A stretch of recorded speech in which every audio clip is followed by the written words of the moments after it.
Hey, what's up everyone?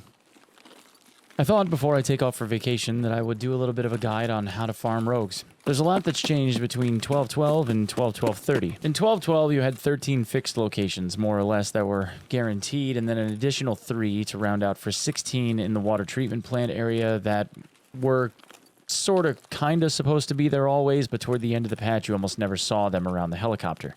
This time around it's more like 6 to 7, but since I'm showing this to you in offline mode, most of the rogues, probably all of them, will be spawned in their respective locations. Just know that in online mode, you won't see this many. Also, since the rogues are considered boss mobs, even though they're not actually boss mobs, they're categorically the same as boss mobs.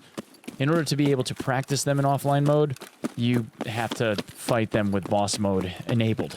Which also means that you have a very, very high chance. In fact, since turning on bosses and running this just to practice, I've always seen the goons here. So just keep that in mind if you're going to be running these to try and farm them. Now, when the bosses aren't here, the farming of them is actually pretty easy. But I'll show you the route that I take and what I prefer to do in order to be able to farm them. A little while back, I made a guide in 12.12 that showed how I would farm rogues if I had only level 1 gear. And you can still do that. The 215 and the EKO rounds, that strategy still absolutely works. The points that you're aiming at are pretty much the same. The only caveat is that you can run into a ground crew that is now around building 3 instead of building 2.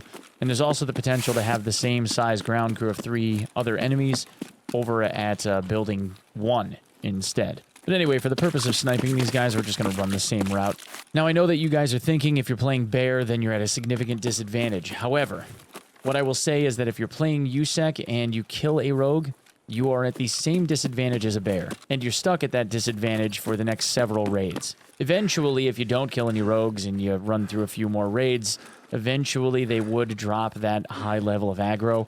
But if you're farming them as a USEC, you're going to end up having the same level of aggro that a Bear does. And had I ran in areas where I would have given them line of sight, they would have lit me up. So, if I were you, I would go back to the start of the video and watch the path that I ran, because that path will keep you safe. For starters, this is where I like to begin. And let's just talk spawn points real quick. First up, there is a rogue gunner right here with a 50 cal. Second, there's another rogue gunner over here on a GL. Next, looking over at building 1, there's a gunner that's over in here on the corner of the building, and there is another one over here on this corner of building 1. From here, I look at the 50 cal kind of across the way. This being building 2, and then this being building 3. Building 3 has 1 rogue on a 50 cal now, not 2, and building 2 usually has 3 rogues on it. I pretty much always see 3 rogues on it. The first one being this 50 cal gunner right here. We drop him quick, and then we move over to sniping the other guys. From here, I prefer to aim and fire and kill the gunner on the 50 cal close, where you can just pull a nice slow lean to the right and clip him right there.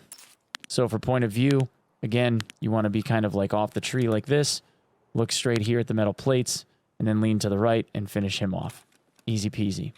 From this same vantage point, you can also aim straight across and snipe him out. If you can get the angle and you have good sunlight, you'll be able to see a rogue right here on these plates.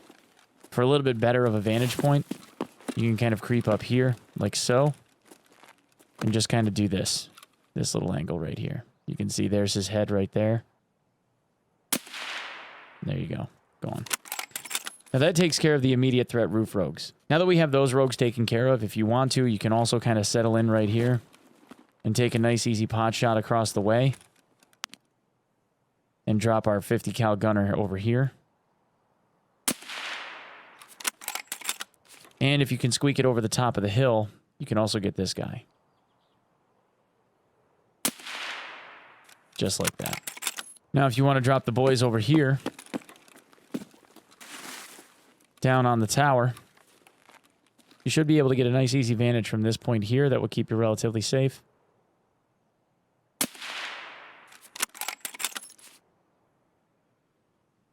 At this angle, it's kind of the same thing, but if you notice, since I shot him from here, it sent this guy flying over this way.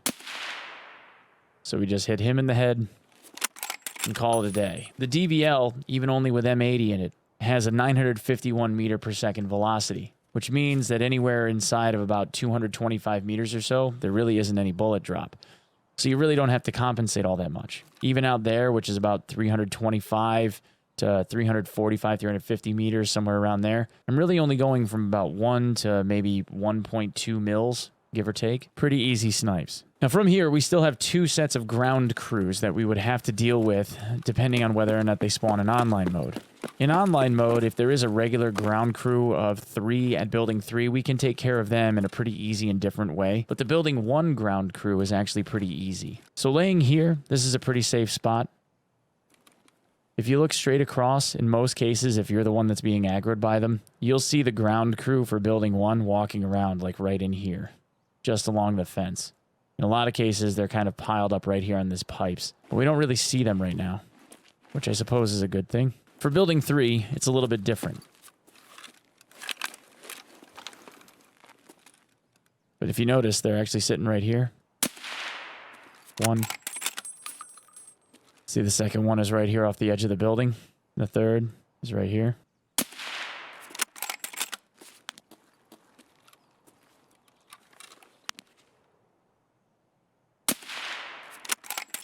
And there's those 3. I ran out of arm stamina, so we just got to wait a quick second and then look across to see if the rogues on the building 1 side ended up coming out. And I don't see them. And that's pretty much it. Now you can get any combination of those rogues for the most part, although you should always see a rogue on top of this building. You should always see a rogue here, a rogue in the back, and then there's almost always 3 rogues on top of building 2. It's really just the ground crews that are kind of touch and go. But a couple of tips. 1, if you're looking to use a sniper like the DVL, for instance, or any of the other sniper rifles, I would highly recommend using 54R BT if you're going to use a 54R rifle. Otherwise, use M80, M61, or M993. If you do not have access to M80, BCP FMJ is incredibly good, and so is Ultra Nozzler for hunting rogues. With the simple reason being that they are cheap and very just inexpensive rounds to be able to procure, and they have incredibly high flesh damage. Rogues don't commonly have a lot of head protection, so if you can hit them in a soft spot, they end up getting dropped like a sack of taters. Secondarily, always make sure that you have some amount of cash with you. That way you can take the car extract out if the car is here, which is right here at the end of the road. Also, if you're going to hunt rogues, don't forget that you can run up on top of the roofs. All of these staircases allow for roof access. You can run up on top of all 3 of them and collect all of the rogue loot that you want.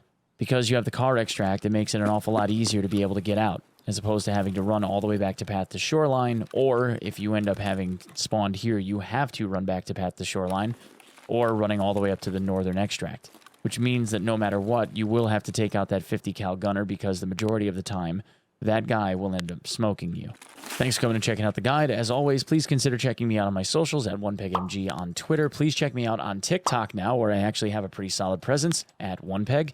Also, please give me a follow on my Twitch channel at twitch.tv/OnePeg.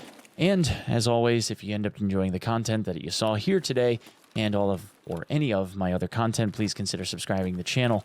We are so very close to 100,000. And I will see you guys as soon as I am back live on Twitch after I'm back from vacation on the 14th of August. Okay? Thanks so much. We'll see you soon. Peace.